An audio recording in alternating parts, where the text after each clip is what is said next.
the 45th and 47th President of the United States, Donald J. Trump.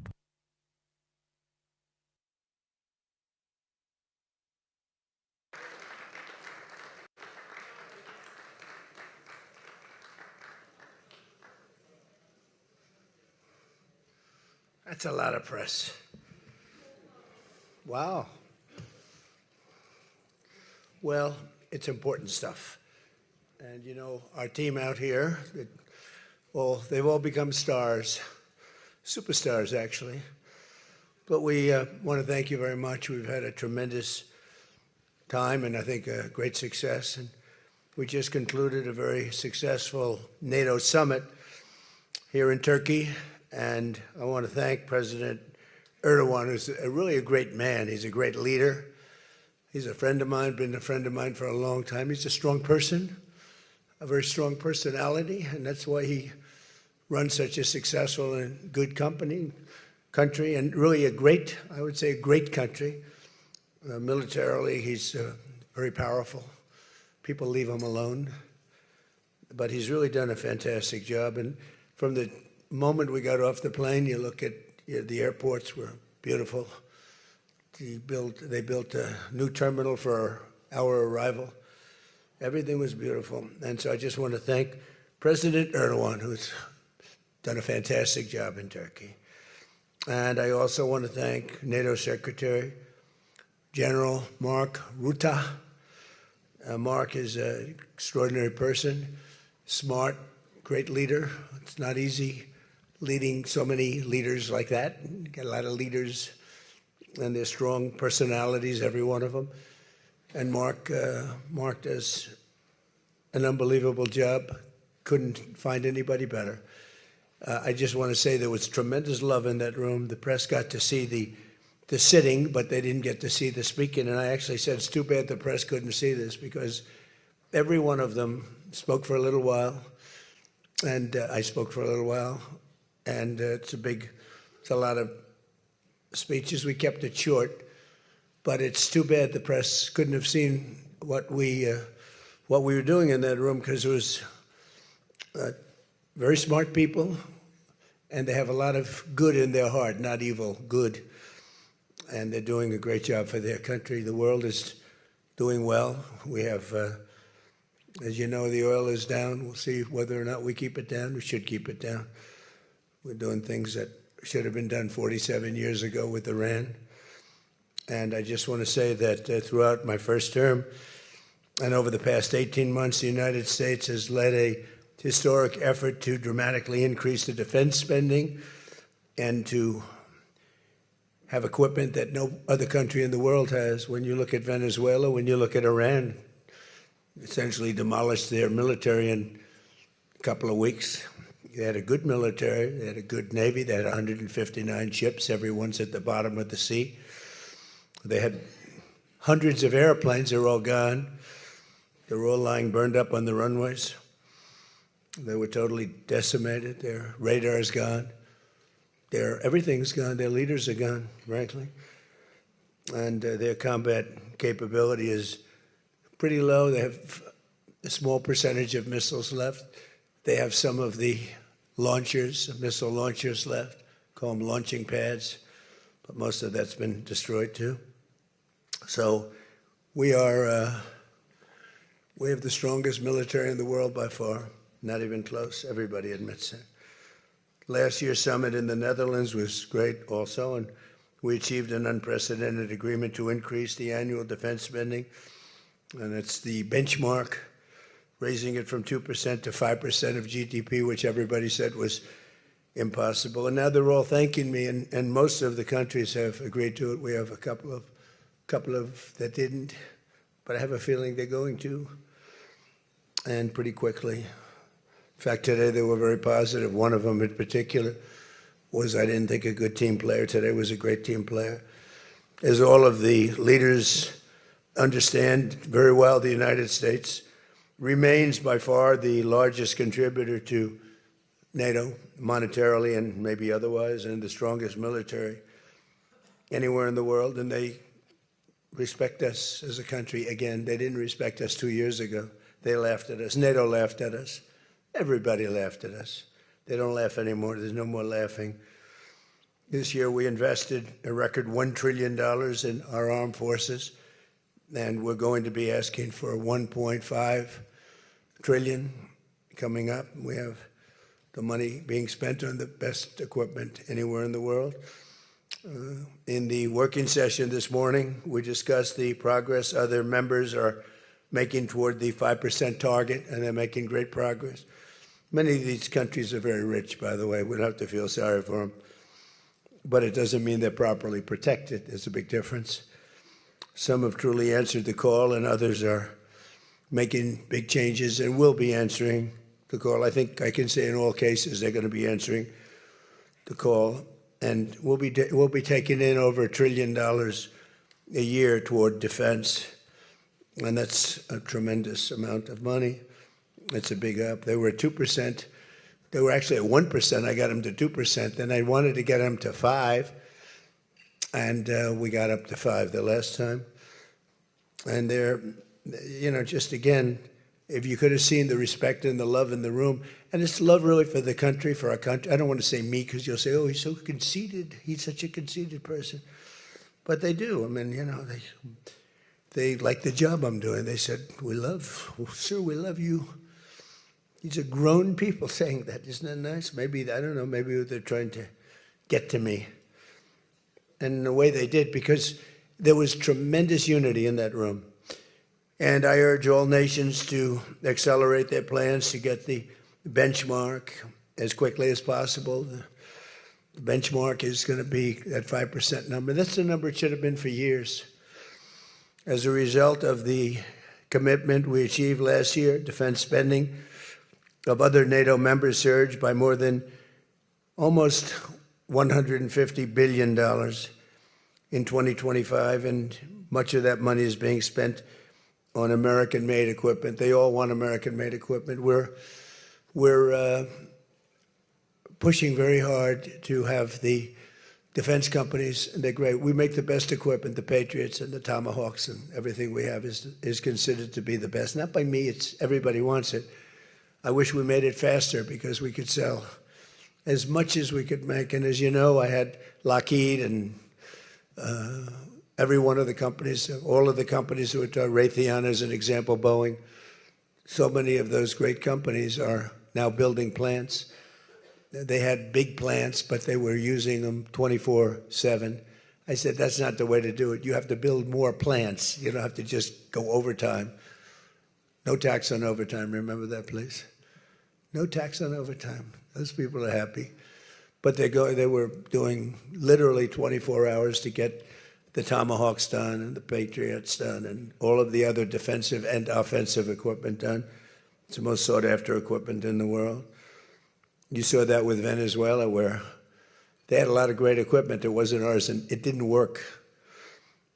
Our equipment works, but we have to produce it faster for other countries, for everybody, including ourselves. We have to produce it faster. So we think within a year and a half max, we'll be, instead of waiting for a year or 2 years, we'll be having it on a 2-week wait, maybe a 1-week wait. That's what I want. And it'll do really well. A lot of people are, just waiting. They're waiting. They want to get this defensive equipment, maybe in particular the defensive equipment, but offensive and defense. As much of that money is being spent on American-made equipment. That's the money that the European and Canada are spending, European countries mostly, and Canada. And they're spending that with the United States, largely. And it's American-made, made in the USA, as we say. Weapons, munitions, supporting thousands of American jobs. This will increase. We have the highest number of jobs. Right now, we have the most people working in the United States that we've ever had in the history of our country. We have the biggest investment ever made, $19.2 trillion. That's 6 times more than we've ever had. Think of it, 6 times more. And what did that were tariffs. Without the tariffs, I think we would have done fine, like at about 2 or 3. The last administration had much less than $1 trillion invested for 4 years. We have 19.2 trillion invested in 1 year. We haven't gone into the extra almost a half a year, 1.5 years. Those numbers won't come out for a little while. So we have 19.2 trillion, not billion, not million, trillion with a T, invested in plants and equipment that's being built all over the country. Eli Lilly is building plants, big drug, Merck, all of them, the drug companies are building. The car companies are building like crazy. In fact, as you probably saw a big announcement yesterday, Toyota is leaving Mexico and they're going to build one of the biggest car manufacturing plants in the world in Texas. That's because of the tariffs, because we don't mind if you build in Mexico, but if you build in Mexico, you have to pay 25% tariff. If you build in Japan, or if you build in any place, now China is a much higher tariff. It's 100% tariff because we don't want to lose our jobs. We don't want to have our workers lose their jobs. We have the largest number of plants being built for the most money ever in the history of our country. Car plants, AI plants, and all other plants, pharmaceutical plants, chips. We're not giving anything. All we're saying is, if you don't start, we'll give them 1.5 to 2 years to build their plant. If they don't have that, they have to pay 100%, 200%, even 250%. If they make a chip or if they make a car, if they make pharmaceuticals. So the pharmaceutical companies are moving in at record levels. There's never been anything like what's happening. Let me put it a different way, put it here in a more broad fashion. There has never been anything like has happened with this country or any other country in the history of the world. There has never been growth. There's never been manufacturing plants being built. We have so many being built. And in the big ones, like AI, some of the AI, we let them build their own electric plants. We force them to build. We don't want it because the old grid that we have wouldn't be able to supply. They need, just as an industry, more energy than the entire country produces right now, when you think of it, which is incredible. So take all of the energy that the United States produces and that one industry, which is so big, so powerful, it needs more than that. In fact, some people say almost double. So this was my idea. I said, you can never service that. You can't reinvigorate the grid. You can make it better, but nothing like that. You wouldn't be able to build. And we're leading China in AI, in just about everything. But we're leading China in AI. Even in TikTok, I was watching somebody say, oh, the TikTok deal, it's so bad well, because they say the deal was incredible, but they think the word that gets out is bad, except the numbers just came out, and I'm #1 on TikTok, and all I do is talk about communism, right? So it's sort of good. I used it to get elected, too. But, you have to get your word out. But the numbers came out just a little while ago, and I was #1, some ridiculous number. I never heard of numbers like that, but #1. And all these entertainers are number 27, 29. It's crazy. I don't even understand myself. But that means that my word's getting out about how great our country is, how successful our country is, and how bad communism is, and how bad these lunatics are that are running for election that don't sound good, don't think good, and don't look good. I don't see any looker. I don't see anybody with the look. You need the look, I guess. You need something, but they don't have it. And I think they'll fade fast. And it's not social democrats. This is not a social these are communists that are running. And they don't want God. They don't want successful things to happen for our country. They don't want to have a successful country. I think they're sort of crazy. As European nations rebuild their militaries, American equipment will be the largest beneficiary. The defense companies are going to be making most of that equipment. They want the American equipment because it works better. It's not a question of anything else. We make the best equipment in the world. And to that end, I provided other leaders with an update on the steps we're taking to rapidly scale up production in the United States. And they wanted to hear that because they don't really want to get it in 4 years, 5 years. They want to get it like in a week.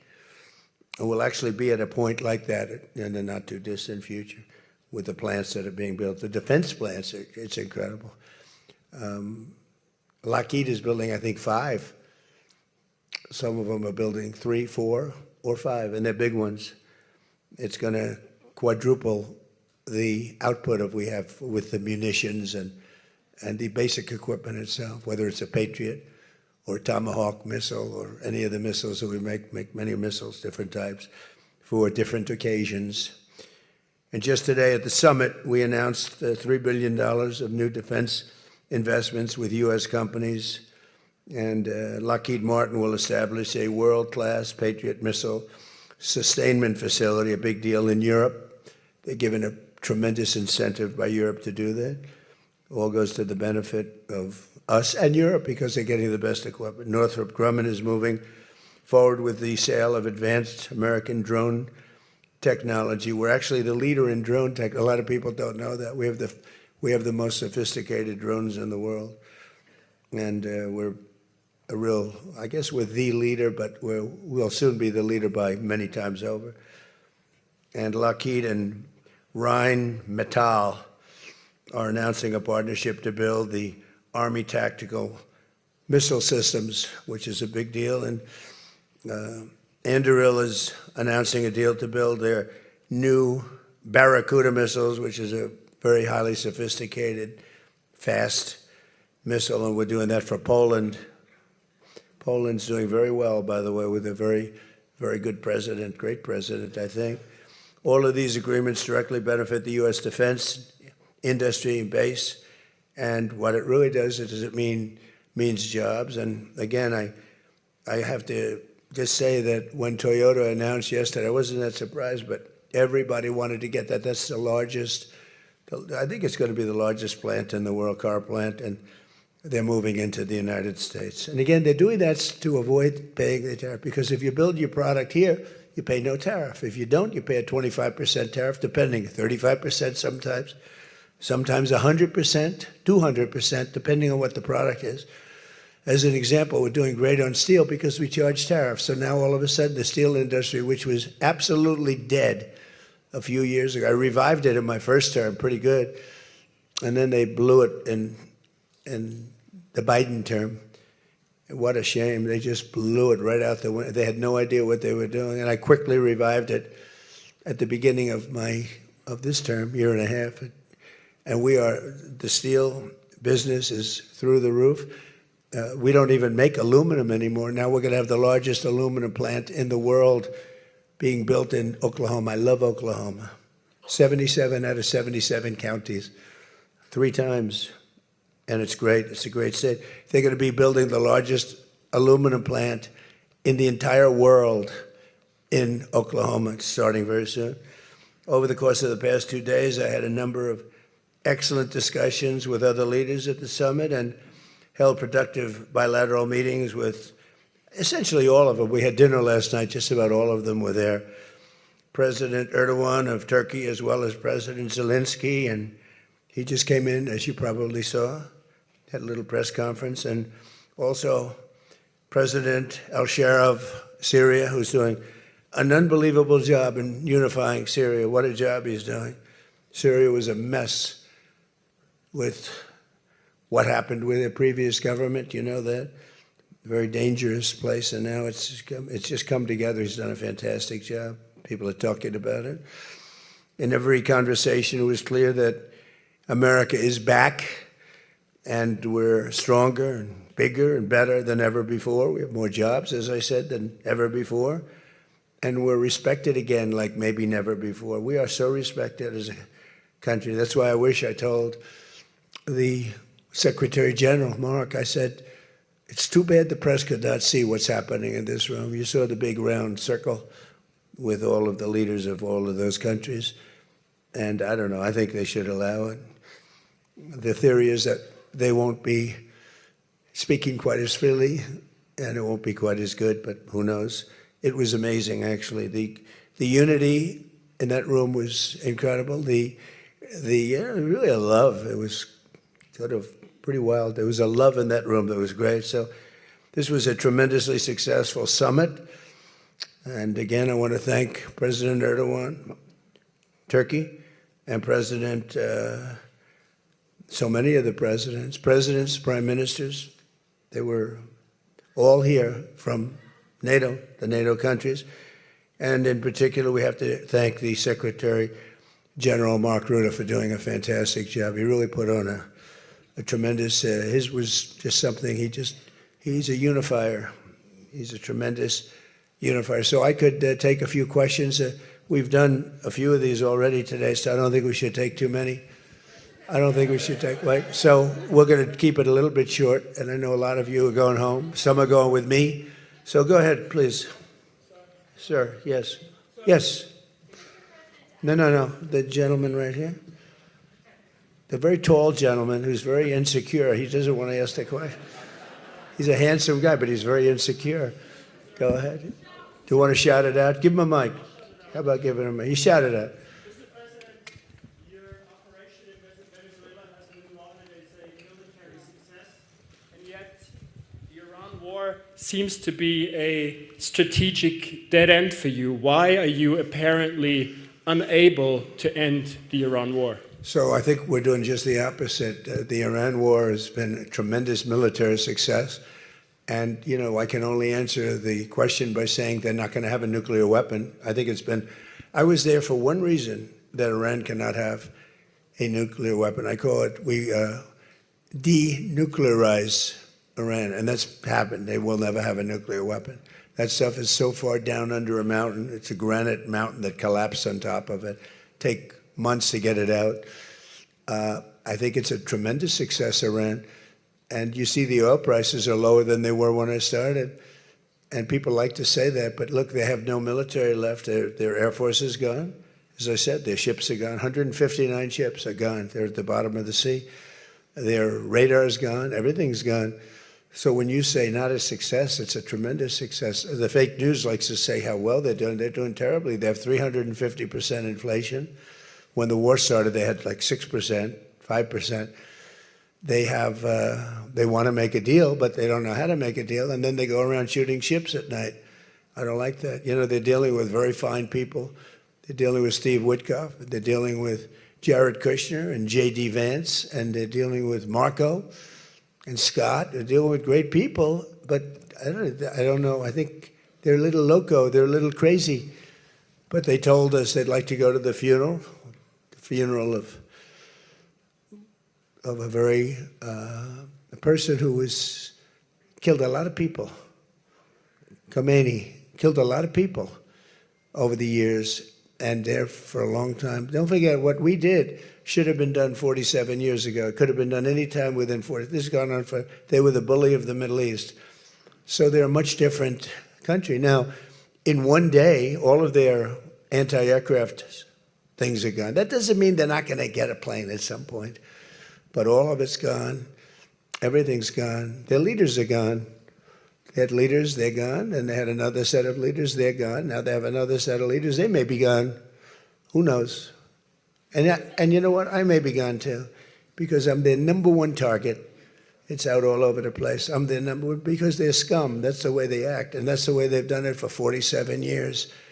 But I'm doing what's right for the country. I'm doing really what's right for the world. They have to be stopped. And they've killed thousands, hundreds of thousands of people.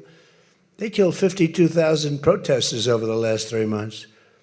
So when you say we're not doing well, I think we're doing phenomenally well.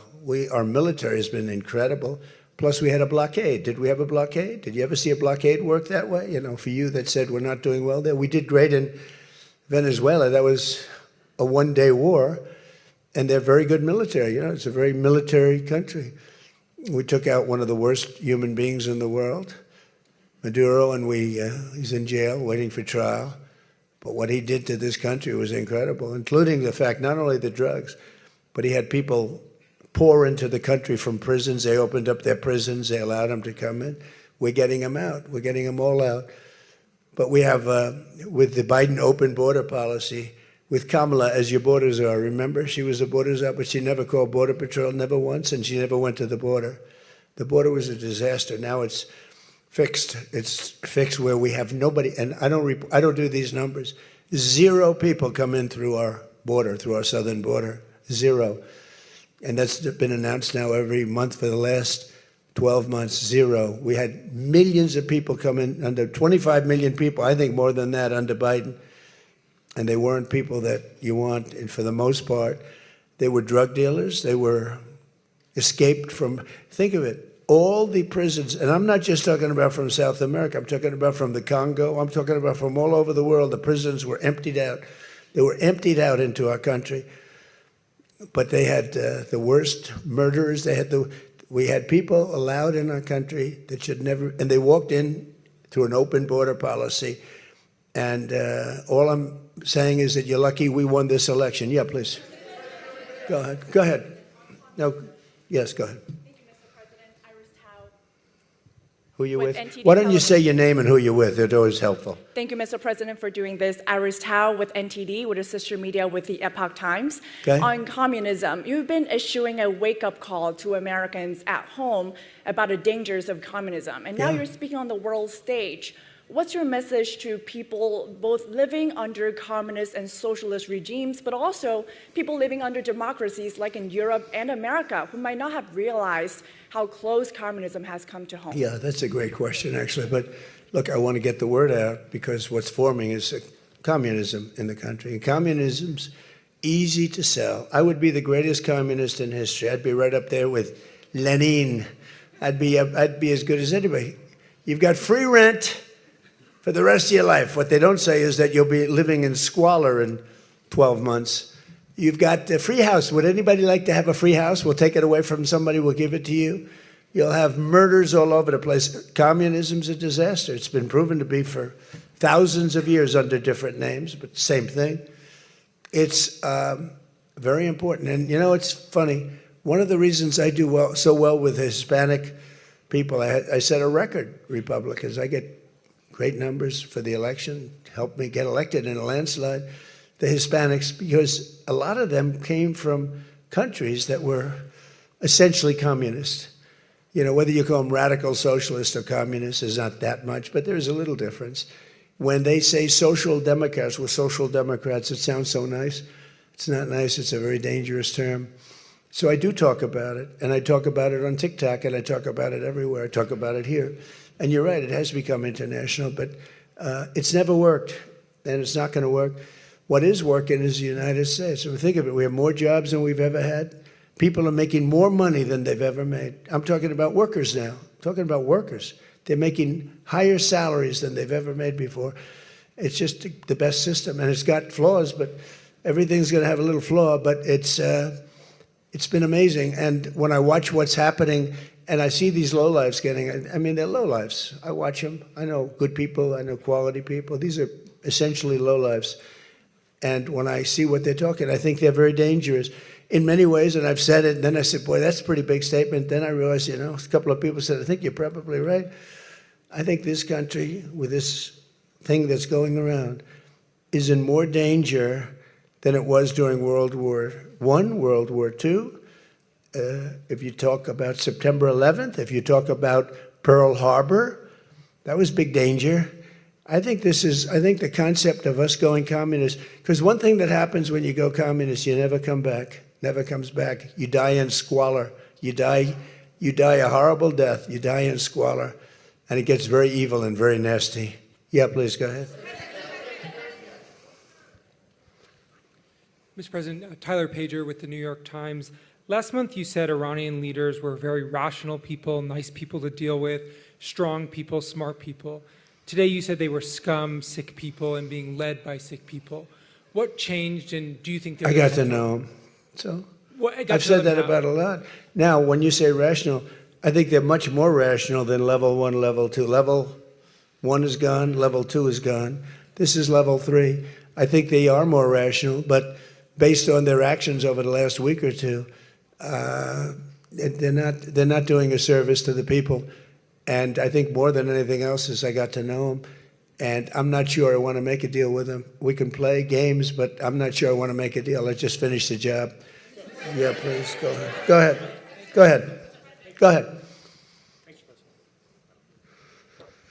Thank you, Mr. President. Steve Sedgwick from CNBC. The oil markets are up today, around about 7% for WTI and Brent as well. The world is taking you at your word, sir, that the MOU is over, that the ceasefire is over. What happens next, sir? Are we on the cusp of a full-scale return to full conflict? Well, I'll tell you what happens next. We're never going to see Iran have a nuclear weapon, because that's much more important than the numbers you're talking about. The prices of oil are dropping like a rock. Now they'll be up a little bit, and this will end very quickly. We have an oil glut right now because we got all those boats out of the Strait, and it's going to drop, and I've predicted everything. I've been right about everything, and I have been for a long time. That's how I got to be president 3 times. That's how I won 3 elections. I did very well in the second one, won it. It was a rigged election. But I've been right, and oil's coming down. Now, I have to make sure of one thing, that we don't have lunatics having control over nuclear weapons. So we have that now. There's no way they have a nuclear weapon. We have cameras, as an example, on the site that those beautiful B-2s at 1 o'clock in the morning 10 months ago blew up. They blew it up. We have cameras, that's called Space Force, if they're in space. But we have cameras that can read the badge of the person going over to a site. Mohammed something. We say it's Mohammed something is there with shovels. Well, shovels won't get you there. The biggest machinery in the world probably won't get you there, if you want to know the truth. It's way, way below. But we're watching that. And if anybody goes there, they get blown up. So nobody's going to touch that. Eventually, we'll take it. But what we do have is we have that. That's gone. If we wouldn't have had that, they would have had a nuclear weapon, and they would have wiped out Israel. If I weren't president, Israel wouldn't exist. And we did it 2 times. When the JCPOA, the Obama deal, when that was originally conceived, everything went to Iran. 1.7 billion in cash, hundreds of billions of dollars. They thought they could buy peace with these people. You can't do that. So the big thing we have is, more important than anything we can talk about, is you can't let lunatics have nuclear weapons, and we've stopped that. And that should have been stopped on a couple of other occasions, too, with different countries, but they didn't do that. Yeah, please.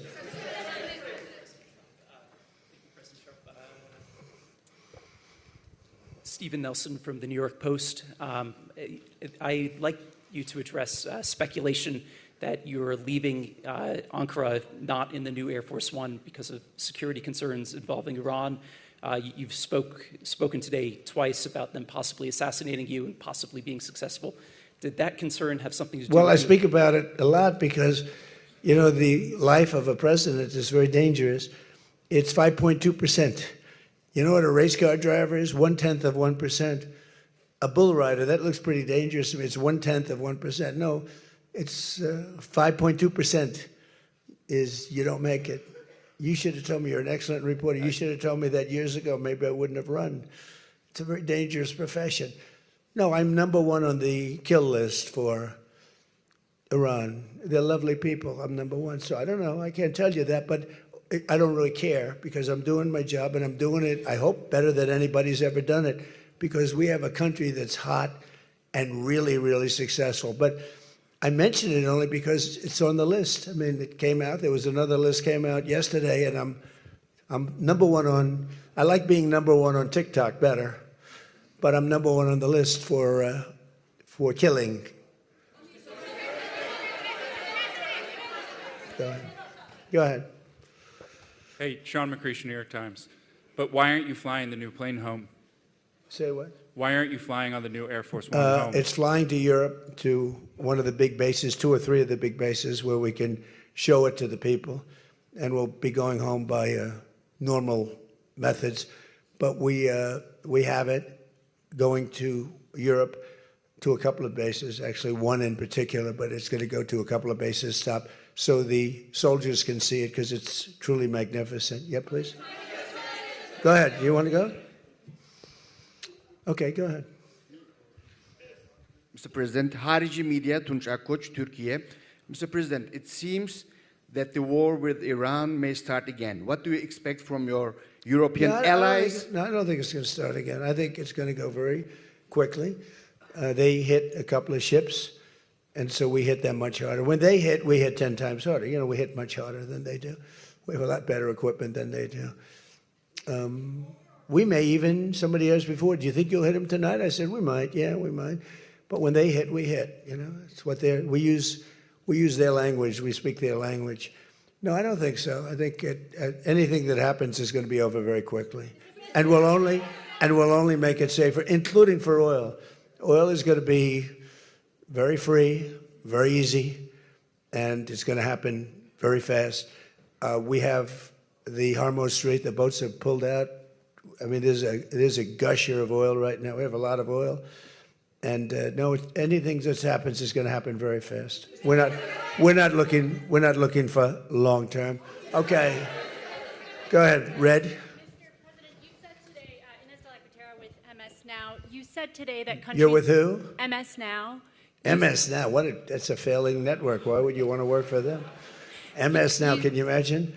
They wanted to get away. They took the name NBC because they were embarrassed by it. Go ahead, let's go. When do you hear this question? You said today that countries like Spain, Italy, and the UK were not there for the U.S. and its war with Iran.